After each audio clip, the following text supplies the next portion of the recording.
Marlon Brando in 2001. A Space Odyssey on the waterfront.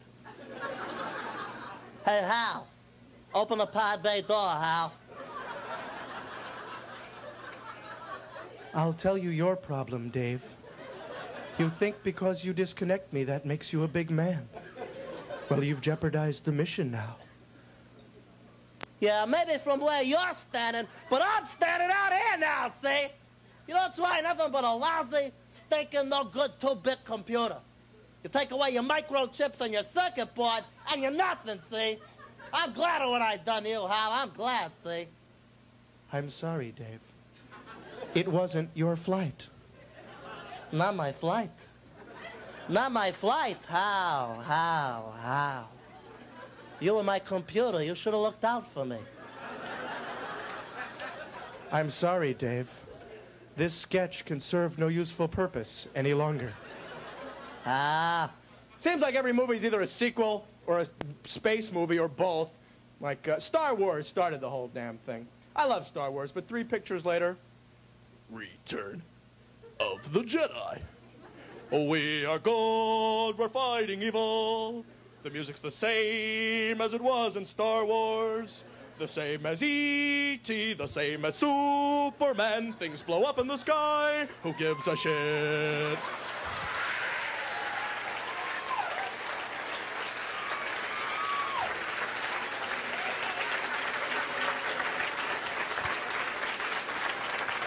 I'm sorry, it's true.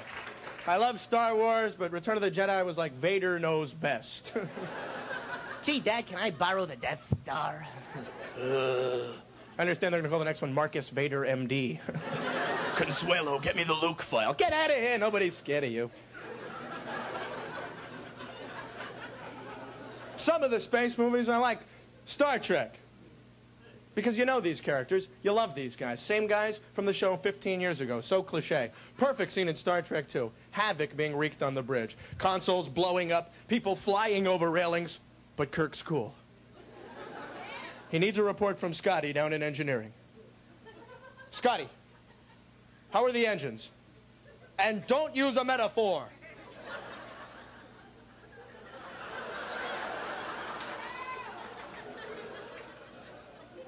Aye, sir. A circuit bunch is cross-wired. Like a Christmas tree on the 4th of July. No, Scotty. The engines. How are the engines, Scotty? Aye, sir. They're overheated. Like a supernova in the neutral zone in the middle of July. No, Scotty, no metaphors. Here's a simile, sir. No! An allegory. No! Gotta tell an anecdote. The Klingons are here! Sequels. Sylvester Stallone is coming out with Rocky IV. This guy, he's gonna need exponents soon. Rocky 10 to the 3rd.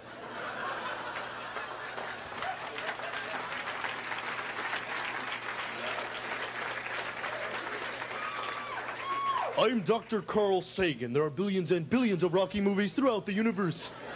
As we peer out. It's gonna be the best one yet, though. It's gonna be Rocky and Bullwinkle in Rocky IV. Moose and prize fighter must die. And if that does well enough, they're going to star Bullwinkle in his own movie. Yet another sequel, Beat Street 2. Bullwinkle's going to be breakdancing and rapping.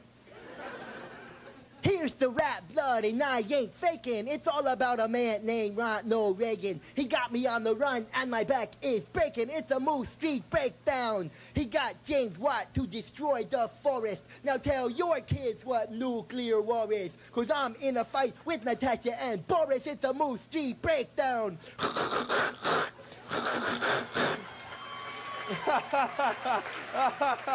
Oh, gosh.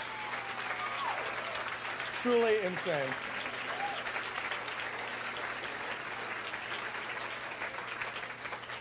Comedy, not the easiest thing in the world to make a living at, or I wouldn't be impersonating Bullwinkle and singing songs. I was worried about getting a job when I was in school, I'll tell you that. I studied physics for 2 years. I thought it would get me a job. I was thrown out of the physics department for writing a sex and physics manual called Fun with Friction.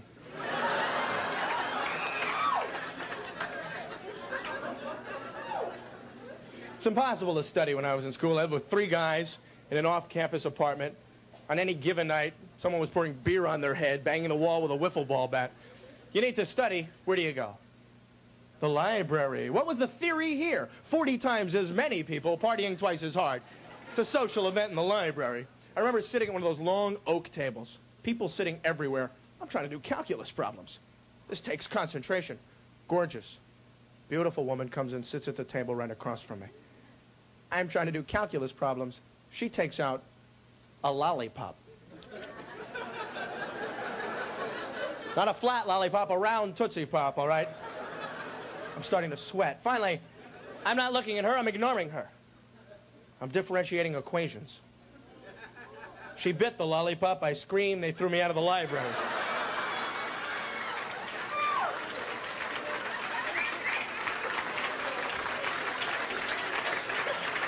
'86th from a library. It's not a good thing. But I came out, I got my degree, I came to California. A little tough to get used to. When I first got out here, my car broke down, in fact, in Berkeley. And I took it to a mechanic in Berkeley. This guy wanted to holistically heal my clutch. He was some kind of Christian Science mechanic. He was lighting candles, massaging the tires. I wanted a new pressure plate. He had a mantra going. Call me a skeptic. I didn't think it would work. So I had to get a job. I became a substitute school teacher, which you can applaud, I suppose, if you have no children. But I was doing comedy at night and teaching during the day, and you'd be surprised how similar the two really are. In both cases, I've got to get up in front of a group of people I don't know, be relaxed, not nervous, and try to take control. And it was the same thing in the classroom, and I treated it the same. I'd come in every day. Hey, great to be back here at Jefferson High School. I want to thank Miss Clemens for being sick today. I want to thank each and every one of you kids for coming down to school. We got a dynamite class lined up for you today. We really, really do. Before we get started, let me ask you this. Does this ever happen to you? You're walking down the street, somebody hands you a math book and says, hey, do the first 30 problems on page 170. Does that ever happen? Because that's what you're going to do right now.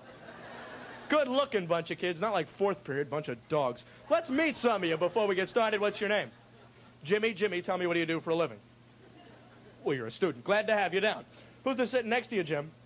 Sue. Sue, coincidence, sitting next to Jim, maybe dating. A little embarrassed. A hand, Jimmy and Sue. The couple in the front. Nice kids right there. And what's your name? Cindy. Cindy, tell me, how'd you hear about our school?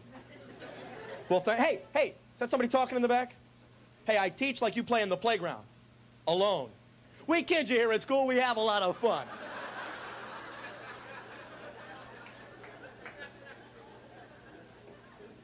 Taught high school exclusively. I taught grammar school one day. You think doing stand-up comedy would be hard. Try teaching grammar school. Because these kids have amphetamines for breakfast. There is no other answer. It's like, no, the door's not a toy. You leave that open. We'll leave it closed. Leave it alone! Thank you. Oh, no, the window's like the door. Don't throw anything out there. Well, don't throw anything else out there. Hey, don't hit him. I watched you hit him. Don't say that to me, you liar. Hey, what did I tell you about throwing stuff? Ow, don't hit me! High school? When's the bell ring? Somewhere around 8th grade, they switch from amphetamines to barbiturates. It's like a classroom full of little Elvis Presleys going, when's lunch? I'm in class. I can't wake up. Ha. Oh, boy. Now, I wasn't that much older than these kids, especially a couple of years ago when I started. I felt pretentious walking into a high school classroom full of seniors and writing Mr. Ross on the blackboard. I'd write John Ross. Sure, I'd write my phone number underneath sometimes. I'm kidding, I never did that. I never did. Most exciting time I ever had teaching was when a teacher had jury duty and was out for 2 weeks. So rather than come in for 1 day, babysit, fill out cut slips, I came in for 2 weeks. I got to know these kids, teach them something, form a rapport, a real relationship. And at the end of the 2 weeks, this is true, a 15-year-old sophomore girl gave me a box of candy and a card. later to be referred to as People's Exhibit B. You guys are a great crowd. Thanks very much, and enjoy the rest of the show.